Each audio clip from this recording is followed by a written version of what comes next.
그날 밤 차가운 빗줄기는 그녀의 검은 상복뿐만 아니라 갈기갈기 찢긴 심장까지 적시고 있었습니다. 평생을 헌신한 남편의 입에서 나온 것은 위로가 아니라 고인이 된 노모의 유산을 가로채려는 잔인한 탐욕의 칼날이었지요. 그녀는 그 빗속에서 모든 것을 잃었다고 생각했습니다. 하지만 긴 인고의 세월이 흘러 남루한 상복을 벗어 던진 그녀가 서슬퍼런 복수의 여신으로 돌아왔습니다. 비굴하게 무릎을 꿇고 살려달라 애원하는 남편 앞에 그녀가 내민 것은 수십억의 현금이 아니라 단돈 10원짜리 영수증이었습니다. 이 이야기는 단순한 복수극이 아닙니다. 한 여자가 평생을 바친 사랑과 희생이 배신으로 돌아왔을 때 그 영혼이 어떻게 단단해지는지를 보여주는 처절한 기록입니다. 어머니가 남겨주신 마지막 선물은 건물이 아니라 바로 이 당당한 홀로썩이었음을 그녀는 이제 증명하려 합니다. 단돈 10원 한 장에 담긴 한서린 분노와 완벽한 반전. 과연 그들에겐 지난 30년간 무슨 일이 있었던 걸까요? 오연숙, 그녀의 인생을 건 마지막 승부가 지금 시작됩니다. 여보, 이제 그만 울고 현실을 봐. 노인네 가시는 길에 이 정도면 과분한 거 아니야? 지금 사람이 죽었는데 당신 입에서 나올 소리가 고작 돈 이야기뿐이에요? 죽은 사람은 죽은 사람이고 산 사람은 살아야지. 당신 정말 이렇게 답답하게 굴 거야? 장례식장의 공기는 눅눅한 습기와 향 냄새가 뒤섞여 숨이 막힐 듯 무거웠습니다. 연숙 씨는 검은 상복 소매 끝이 눈물로 축축하게 젖어드는 것조차 느끼지 못한 채 영정사진 앞에 멍하니 앉아 있었습니다. 사진 속 어머니 임 여사는 세상의 고된 풍파를 다 겪고도 남을 만큼 인자한 미소를 짓고 계셨지만 그 미소가 오늘따라 연숙 씨의 가슴을 난도질했습니다. 창밖을 때리는 빗줄기는 마치 하늘이 어머니의 고단했던 생애를 대신 울어주는 것 같았습니다. 하지만 그 비통함의 현장에서 가장 가까운 사람이어야 할 남편 박만석 씨는 달랐습니다. 그는 조문객들이 머물다간 자리를 정리하는 척하면서도 시선은 자꾸만 부조금함과 연숙 씨의 손목에 감긴 어머니의 유품 시계에 머물러 있었습니다. 남편의 표정에서는 아내를 향한 긍휼이나 장모를 잃은 슬픔 따위는 눈 씻고 찾아볼 수 없었습니다. 오로지 이 장례를 빨리 끝내고 싶은 지루함과 그 뒤에 따라올 보상을 기대하는 비릿한 탐욕만이 서려 있었지요. 연숙 씨는 떨리는 손으로 소주 한 잔을 채워 어머니 앞에 올렸습니다. 어머니 임 여사는 시장통에서 포목점을 운영하며 서러운 과부 소리를 듣지 않으려 평생을 억척스럽게 사셨던 분입니다. 딸 연숙 씨만큼은 남부럽지 않게 키우겠노라며 손가락 마디마디가 튀어나오도록 천을 끊고 바느질을 하셨던 그 거친 손을 연숙 씨는 잊을 수 없습니다. 그런 어머니의 죽음 앞에서 돈 이야기를 꺼내는 남편을 보며 연숙 씨는 가슴속 깊은 곳에서 무언가 툭 끊어지는 소리를 들었습니다. 그것은 30년 결혼 생활을 지탱해온 마지막 신뢰의 끈이었습니다. 장례식장 복도를 지나가는 사람들의 발소리가 유난히 크게 울렸습니다. 남편은 아내의 슬픔을 달래주기는커녕 부조금을 낸 사람들의 명단을 확인하며 누구 집안이 더 많이 냈는지를 따지고 있었습니다. 연숙 씨는 그런 남편의 뒷모습을 보며 소름이 돋았습니다. 우리가 살아온 30년이 대체 무엇이었는지, 이 사람이 진정 내가 사랑했던 그 박만석이 맞는지 묻고 싶었습니다. 하지만 그녀는 아무 말도 할 수 없었습니다. 목구멍까지 차오른 비명을 삼키며 그녀는 그저 타들어가는 향만 바라보았습니다. 어머니가 살아생전 늘 입버릇처럼 하시던 말씀이 생각났습니다. 연수가 사람은 말이다. 돈 앞에서는 부모 자식도 몰라보는 법이야. 하물며 피 한 방울 안 섞인 남남이야 오죽하겠니. 그때는 그 말씀이 그저 노인의 기우라고만 생각했습니다. 하지만 지금 자신의 눈앞에서 벌어지는 이 기막힌 현실을 마주하고 나니 어머니의 그 고독한 해안이 가슴을 후벼 팠습니다. 남편의 손에 들린 명부는 조문객 명단이 아니라 그가 가로챌 어머니의 재산 목록이나 다름없었습니다. 연숙 씨는 차가운 물 한 잔을 들이켰습니다. 하지만 속의 불길은 꺼지지 않았습니다. 남편이 밖에서 지인들과 나누는 웃음소리가 빈소안까지 흘러들어왔습니다. 아유, 박서방, 장모님이 큰 거 하나 남기고 가셨다며? 부러워 죽겠어. 지인의 짓궂은 농담에 남편은 아유, 별 말씀을요. 그냥 시장통 작은 건물 하나죠.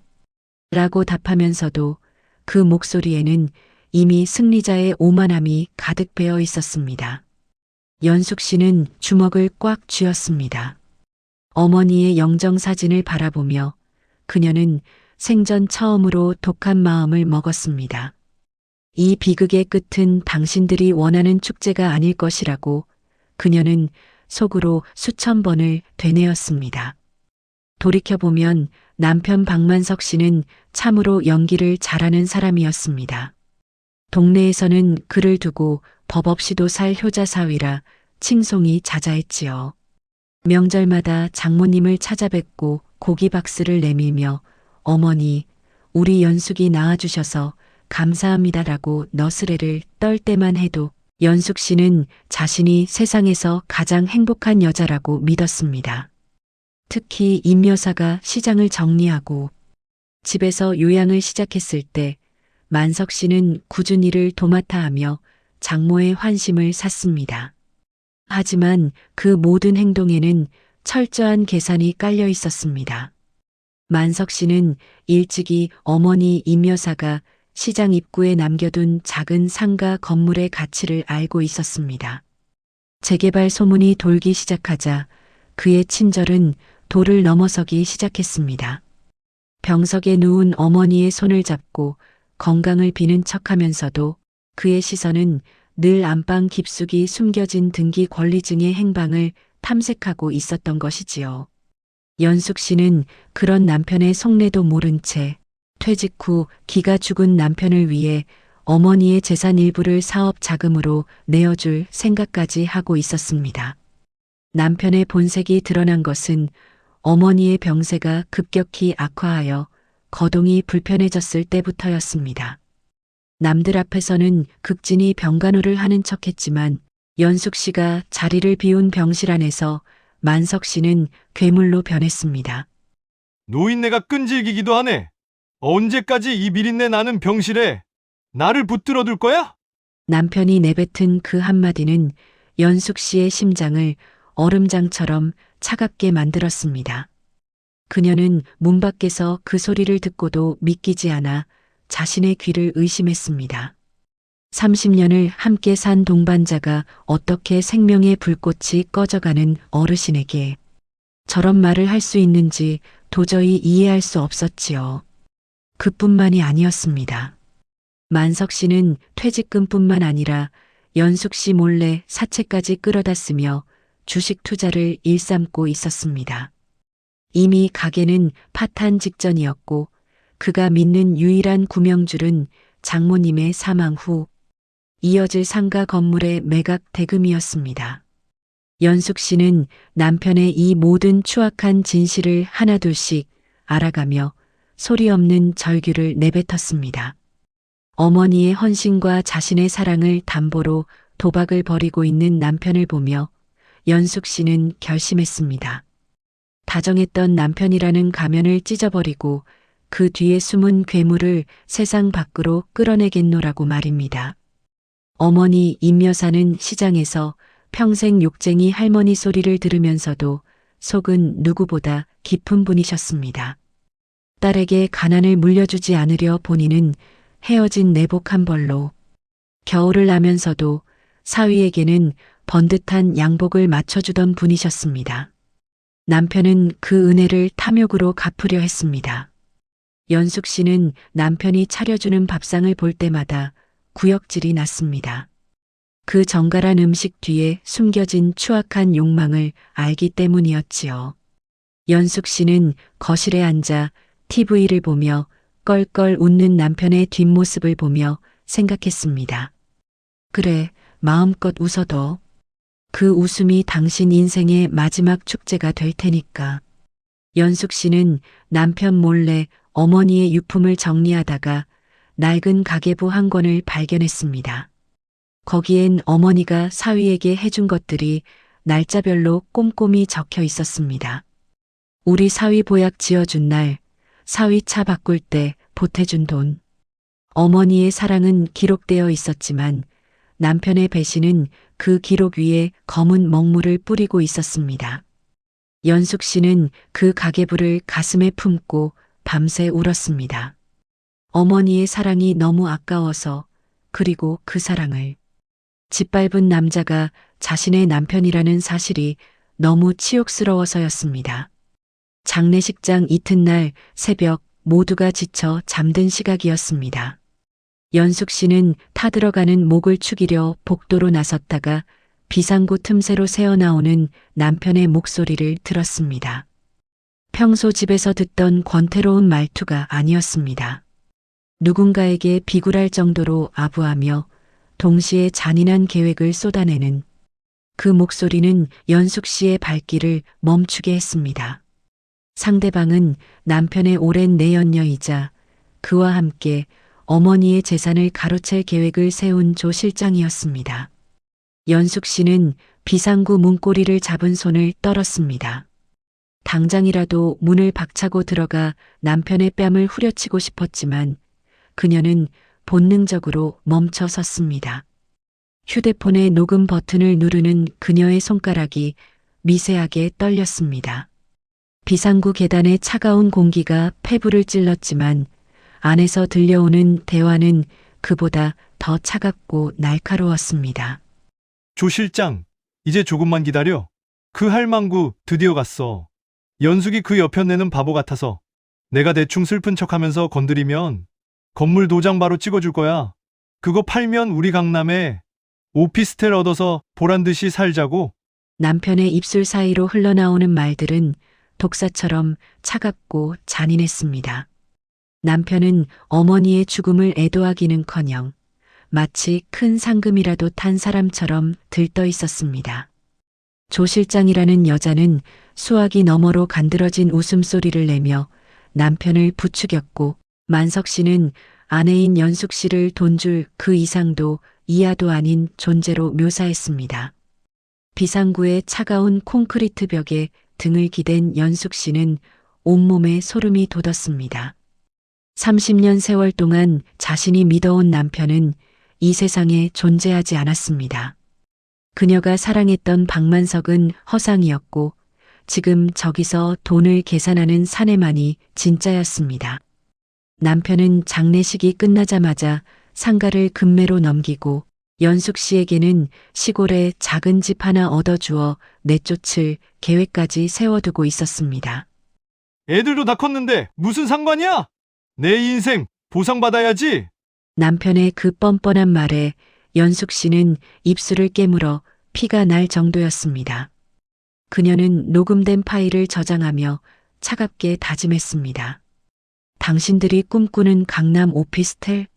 아니, 당신들의 자리는 이 차가운 비상구 계단보다 더 낮은 지옥이 될 거야. 그날 새벽 연숙 씨는 나약했던 아내 오연숙을 죽이고 가장 잔혹한 복수를 준비하는 심판자로 다시 태어났습니다. 비상구 계단을 내려가는 남편의 가벼운 발소리가 연숙 씨의 가슴을 난도질했습니다. 하지만 그녀는 무너지지 않았습니다. 오히려 눈동자는 더 또렷해졌고 떨리던 손은 이제 단단하게 굳어 있었습니다. 연숙 씨는 조용히 빈소로 돌아가 어머니의 영정사진 앞에 앉았습니다. 어머니, 보셨죠? 저 사람이 어떤 사람인지. 이제 제가 할 일을 할게요. 어머니가 평생을 바쳐 일궈낸 것들, 절대로 저런 인간들이 더럽히게 두지 않을게요. 그녀는 어머니의 사진 속 인자한 미소를 보며 마지막 인사를 건넸습니다. 그것은 슬픔의 작별이 아니라 전쟁을 선포하는 장수의 맹세와도 같았습니다. 향로에서 피어오르는 연기가 그녀의 눈앞을 가렸지만 그녀가 가야 할 길은 그 어느 때보다 명확하게 보이고 있었습니다. 장례가 끝나고 집으로 돌아온 연숙 씨는 정과는 비교도 할 수 없을 만큼 유순한 아내가 되었습니다. 남편 만석 씨가 슬쩍 건물의 매각 이야기를 꺼낼 때마다 그녀는 넋이 나간 사람처럼 연기했습니다. 여보, 나는 이제 아무 의욕도 없어요. 어머니도 안 계신데 이 건물 가지고 있어서 뭐 하겠어요. 당신이 하고 싶다는 사업에 다 쓰세요. 나는 그저 조용한 시골에 가서 살고 싶네요. 연숙 씨의 이 말 한마디에 만석 씨의 눈은 번쩍 뜨였습니다. 만석 씨는 아내가 드디어 완전히 자신의 손아귀에 들어왔다고 확신했습니다. 그는 조 실장과 함께 더욱 대담하게 움직였습니다. 상가 건물을 담보로 미리 돈을 빌려 리조트 사업에 투자하겠다는 명목으로 여기저기서 사채를 끌어다 쓰기 시작했습니다. 연숙 씨는 남편이 더 깊은 늪으로 빠져들도록 일부러 방관했습니다. 오히려 사업을 크게 하려면 통이 커야죠라며 남편의 헛된 자존심을 세워주기도 했습니다. 만석 씨는 아내의 부추김에 눈이 멀어 자신의 퇴직금은 물론 주변 지인들의 돈까지 끌어모아 소위 말하는 몰빵 투자를 감행했습니다. 그 사이 연숙 씨는 조용히 변호사를 만나 어머니의 유언장을 법적으로 공증했습니다. 어머니 임 여사는 생전에 사위의 씀씀이를 의심하여 건물의 명의를 연숙 씨에게 넘기되 공익적 목적 외에는 5년간 매매 금지라는 특약 조항을 걸어두셨던 것이지요. 연숙 씨는 이 조항을 비밀로 유지하며 남편이 파놓은 함정에 스스로 걸려들기를 기다렸습니다. 만석 씨는 잔금 날짜가 다가올수록 초조해졌습니다. 빌린 돈의 이자가 눈덩이처럼 불어나고 있었지만 그는 건물만 팔면 모든 것이 해결될 거라며 매일 밤 샴페인을 터뜨렸습니다. 만석 씨는 거실 소파에 길게 누워 조 실장과 시시덕거렸습니다. 여보, 나 잠깐 나갔다 올게. 사업 파트너랑 회의가 있어서. 연숙 씨는 그 사업 파트너가 누구인지 뻔히 알면서도 정성껏 남편의 양복을 다려주었습니다. 다녀오세요. 여보, 큰 사업 하시는데 옷차림이 반듯해야죠. 남편은 아내의 친절을 비웃으며 집을 나섰습니다.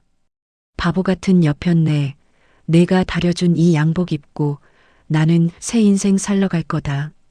남편의 뒷모습을 바라보며 연숙 씨는 차갑게 은조렸습니다. 그래, 그 양복이 당신의 마지막 수의가 될 거다. 남편은 이미 주변 친구들에게도 큰 소리를 쳐놓은 상태였습니다. 나 이제 조만간 강남 입성한다. 자네들도 투자하고 싶으면 말해. 탐욕은 전염병처럼 남편의 주변을 잠식해 갔습니다. 연숙 씨는 남편이 사채업자들에게 독촉 전화를 받을 때마다 일부러 모르는 척하며 여보, 무슨 걱정 있어요? 건물만 팔리면 다 해결될 텐데라며 그의 눈을 가렸습니다. 남편은 아내의 그 말이 구원의 동아줄인 줄로만 알았습니다. 하지만 그것은 목을 옥죄는 올감이었다는 사실을 그는 꿈에도 알지 못했습니다. 마침내 결전의 날이 일주일 앞으로 다가왔습니다. 남편은 이미 상가를 매입하겠다는 가짜 매수자와 계약서를 쓰고 계약금까지 받아 챙긴 상태였습니다. 그 계약금은 이미 내연녀와의 해외여행 예약금으로 들어간 뒤였지요. 연숙 씨는 남편이 침대에 누워 코를 골며 자는 모습을 내려다보았습니다. 한때는 이 사람의 숨소리가 세상에서 가장 평온하게 들렸던 적도 있었습니다. 하지만 이제 그 숨소리는 더러운 욕망의 찌꺼기처럼 느껴졌습니다. 연숙 씨는 조용히 안방을 나와 어머니의 유품인 바느질 그릇을 꺼냈습니다. 그리고 한 땀 한 땀 자신의 새로운 인생을 수놓듯 마음을 다잡았습니다. 운명의 입금일이 밝았습니다. 만석 씨는 은행 창구 앞에 앉아 초조하게 휴대폰만 들여다보고 있었습니다. 조 실장에게서는 빨리 돈을 보내라는 독촉 메시지가 빗발쳤고 사채업자들은 은행 문 밖에서 그를 감시하고 있었습니다. 만석 씨는 연숙 씨에게 전화를 걸어 소리쳤습니다. 여보, 지금 당장 건물 매각 잔금 입금해. 안 그러면 나 정말 죽어. 지금 사채업자들이 내 눈앞에 있다고. 잠시 후 만석 씨의 휴대폰에 입금 완료 알람이 울렸습니다. 그는 환희에 찬 비명을 지르며 명세서를 확인했습니다. 하지만 그가 본 숫자는 수십억이 아니었습니다. 눈을 의심하며 다시 확인한 통장에는 단돈 10원만이 찍혀 있었습니다. 입금자명은 한심한 박만석이었습니다. 만석 씨는 심장이 멎는 것 같은 충격에 은행 바닥에 주저앉았습니다. 그 순간 연숙 씨에게서 전화가 걸려왔습니다. 여보. 아니, 박만석 씨. 깜짝 놀랐어? 내가 건물 팔린 돈 보내준다고 했지. 그 돈 전부를 당신 주겠다고 한 적은 없잖아. 상가는 이미 사회복지재단에 기부하는 조건으로 10원에 매매 계약 마쳤어. 당신이 내 인생과 어머니의 정성을 10원짜리 가치도 없게 여겼으니 나도 당신에게 딱 그만큼의 예우를 해준 거야. 연숙 씨의 목소리는 칼바람보다 더 서늘했습니다. 만석 씨는 미친 거 아니야. 라고 울부짖었지만 이미 돌이킬 수 없었습니다. 그는 무리하게 끌어쓴 사채와 대출 때문에 한순간에 신용불량자로 전락했고 조 실장은 돈이 없다는 것을 알자마자 남편의 번호를 차단하고 종적을 감췄습니다. 은행 밖에서 기다리던 사채업자들이 그의 덜미를 낚아챘을 때 만석 씨는 비로소 자신이 어떤 짓을 저질렀는지 깨달았습니다. 하지만 후회는 너무 늦었습니다. 그는 자신이 사랑한다고 믿었던 조 실장에게도 30년을 함께한 아내에게도 버림받은 채 차가운 현실의 바닥으로 내동댕이 쳐졌습니다. 그 후 연숙 씨는 남편의 외도 증거와 장례식장에서의 녹취록을 법원에 제출하며 이혼 소송을 제기했습니다. 남편은 빚쟁이들에게 쫓기는 신세가 되어 거리로 나앉았고 한때 국민사위라 불리던 명성은 추악한 사기꾼의 오명으로 바뀌었습니다. 연숙 씨는 어머니가 남겨주신 마지막 여유 자금으로 평생 꿈꿨던 작은 도서관 겸 꽃집을 열었습니다. 그녀는 매일 아침 꽃들에 물을 주며 비로소 평화로운 일상을 되찾았습니다. 어느덧 해가 뉘엿뉘엿 지는 황혼의 시간, 연숙 씨는 창밖을 바라보며 나지막이 의졸입니다. 어머니, 이제야 약속 지켰어요. 저 아주 잘 살게요. 배신과 탐욕의 서리꽃은 지고 그녀의 마당에는 이제 인내와 용기가 빚어낸 찬란한 봄꽃이 피어나고 있었습니다. 30년의 긴 겨울을 끝낸 그녀의 얼굴엔 그 어느 때보다 단단하고 아름다운 미소가 번지고 있었습니다.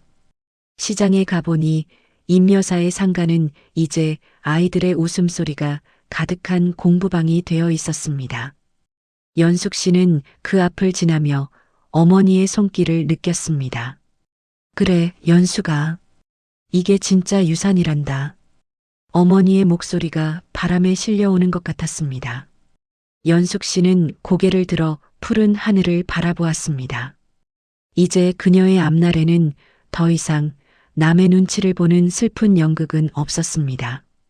오직 자신만의 향기를 내뿜는 당당한 꽃으로 그녀는 황혼의 가장 아름다운 시간을 채워가고 있었습니다.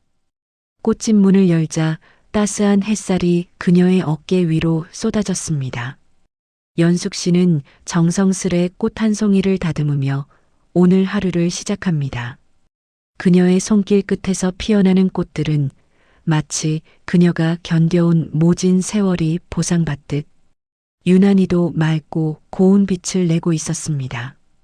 긴 터널을 빠져나온 그녀의 발걸음은 그 어느 때보다 가벼웠고 그녀의 마음은 이제 단돈 10원이 아닌 값을 매길 수 없는 평화로 가득 차 있었습니다.